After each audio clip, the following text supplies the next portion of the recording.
Hi friends, this is Poonam Kashyap. Welcome to history made simple. तो चलिए शुरू करते हैं आज का हमारा वीडियो। बट उससे पहले मैं आप लोगों को बता दूं कि ये जो क्वेश्चन आंसर है ये सिर्फ एनटीए नेट जेआरएफ के लिए ही इम्पॉर्टेंट नहीं है। ये आपको ऑलमोस्ट हर कॉम्पिटिटिव एग्ज़ाम की नज़र से देखा जाए तो ये बहुत इंपॉर्टेंट है। बिकॉज अगर आपने वीडियो देखी है तो आपको पता ही है कितने हाई लेवल के क्वेश्चंस हैं। तो इससे बाहर किसी भी कॉम्पिटिटिव एग्ज़ाम में कुछ भी नहीं जाएगा, मेरी गारंटी है ये आप लोगों को। तो फ्रेंड्स, अगर मेरी वीडियो पसंद आती है तो वीडियो को लाइक कीजिए, अपने दोस्तों के संग शेयर कीजिए, और अगर आप मेरे चैनल पर नए हो तो प्लीज़ चैनल को सब्सक्राइब भी ज़रूर कीजिए। तो चलिए देखते हैं पहला सवाल। और बैकग्राउंड में कुछ नॉइज़ हो तो अवॉइड कीजिएगा, घर पे शूट करती हूँ तो कभी कभी शोर शराबा हो जाता है। प्रतिहार राजवंश का वास्तविक संस्थापक कौन था? ऑप्शन नंबर पहला है भोज परमार, दूसरा मिहिर भोज, तीसरा महेंद्र पाल और चौथा ध्रुव। तो फ्रेंड्स, इसका सही आंसर हो जाएगा ऑप्शन नंबर बी, मिहिर भोज।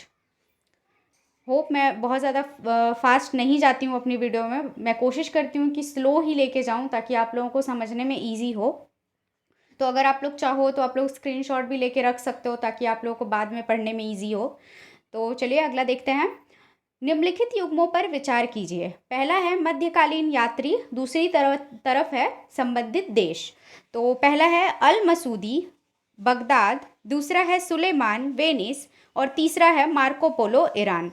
तो फ्रेंड्स, हम सबको पता है इसमें जो सुम्मिलित है वो ऑफ कोर्स हमारा अल मसूदी बगदाद है, ये सही है। तो कूट का ऑप्शन नंबर ए इस हिसाब से हमारा सही हो जाएगा, क्योंकि मार्को पोलो जो है वो वेनिस का यात्री था और सुलेमान एक अरबी व्यापारी था। ये पता ही होगा आप लोगों को। होप नहीं पता है तो चलिए मैंने बता ही दिया।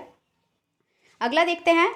निम्नलिखित कथनों पर विचार कीजिए। पहला है दंती दुर्ग ने राष्ट्रकूट राजवंश की स्थापना की, दूसरा उसने मान्यखेत मालखेड़ को अपनी राजधानी बनाया। तो इसमें से जो सही है हमें वो बताना है फ्रेंड्स। तो ये दोनों ही सही है, इसलिए ऑप्शन नंबर सी हमारा राइट हो जाएगा इस हिसाब से। अगला देखते हैं।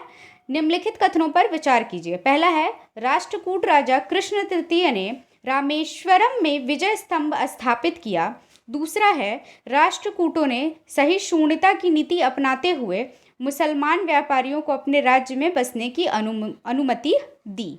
तो फ्रेंड्स, इसमें भी हमें सही कथन बताना है, तो इसमें पहला और दूसरा दोनों ही सही है, तो इसलिए इसका भी ऑप्शन नंबर सी सही हो जाएगा, एक और दो दोनों। चलिए अगला देखते हैं। निम्नलिखित युग्मों पर विचार कीजिए। एक तरफ मध्यकालीन क्षेत्र है और दूसरी तरफ वर्तमान राज्य है।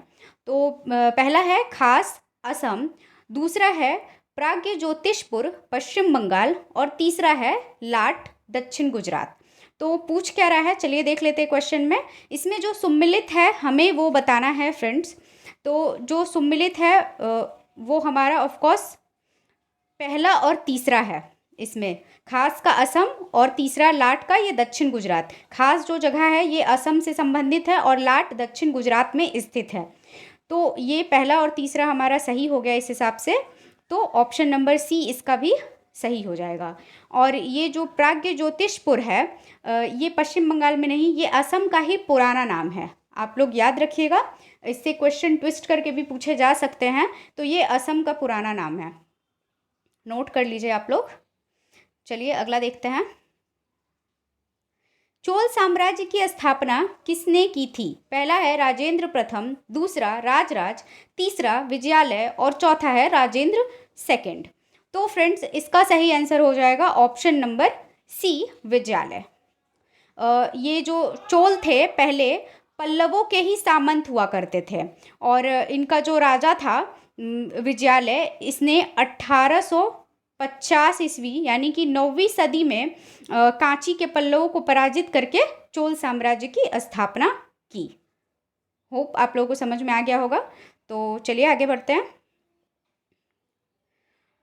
टोंडई मंडलम दक्षिण भारत के किस क्षेत्र को संदर्भित करता है? ऑप्शन नंबर पहला है दक्षिण तमिल देश, दूसरा है पूर्वी तमिल देश, तीसरा पश्चिमी तमिल देश, और चौथा है इनमें से कोई नहीं।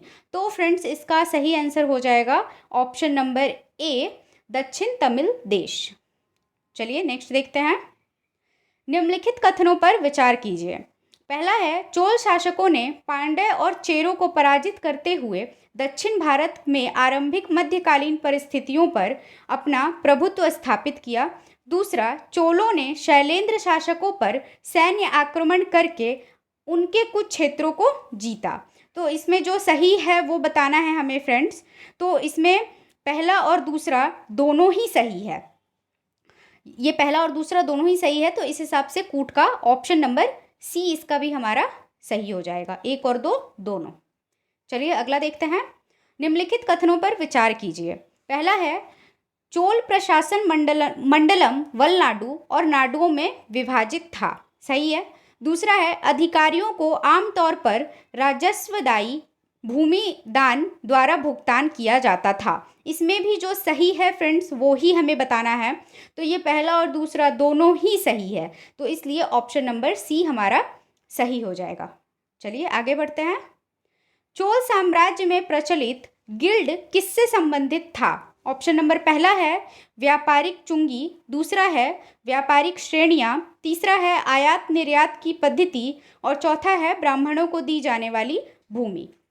तो फ्रेंड्स इसमें जो सही आंसर होगा वो होगा ऑप्शन नंबर बी, व्यापारिक श्रेणियां।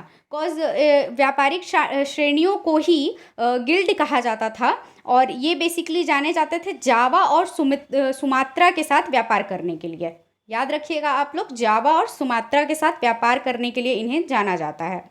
तो फ्रेंड्स आज की वीडियो में बस इतना ही। होप आप लोगों को मेरी वीडियो पसंद आई होगी।